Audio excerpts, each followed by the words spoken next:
Ayaw ni ninyo i-ignore kung dili mo gusto mag-dialysis og sayo. Excuse me, this is Marman.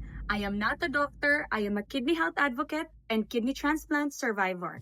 Dili na surprise sa ako ang moabot ang panahon nga mag-dialysis ko because the moment nga na-diagnose ko og stage 3 chronic kidney disease, gi-aware na ko sa akong doctor ang tambal nga akong inumon dili pang paayo sa akong kidney, kung dili Pampaslow na lamang sa progression sa damages ni ini. Pero before ko ana niabot nga punto, na ay 5 ka sintomas nga akong nabatian usa ko nag-dialysis. Number 1, fatigue.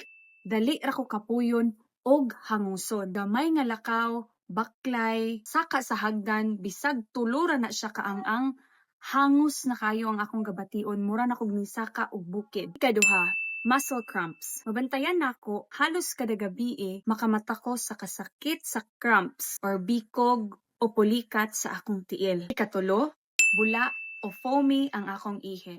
As I've mentioned In my previous content, ikaupat, hupong ang akong tiil hasta sa akong lawas og sa ako ang dinhi. Number 4, grabe ka dry and katul ang akong mga panit. Bisan unsaon ako og lotion, sabon, lahi gid siya. Dry and dull gid siya. Number 5, changes in my mental state and concentration.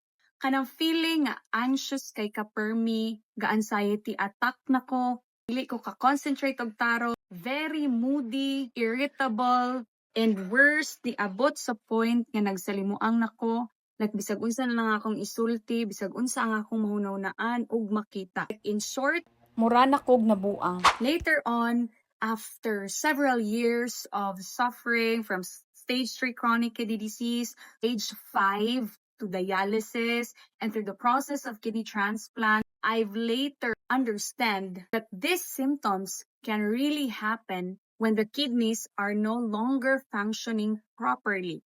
Dako kaayog trabaho ang atong kidneys. Di lang ni siya ang purpose mao Para sa ihe.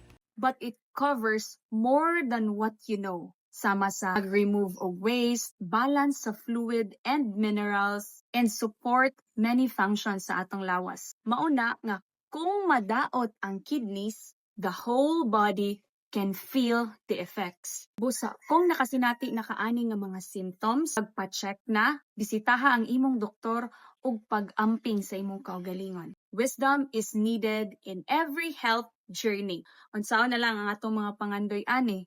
If you want to protect your kidneys and learn from someone who's been there, follow me and share this video to your family and friends. See you!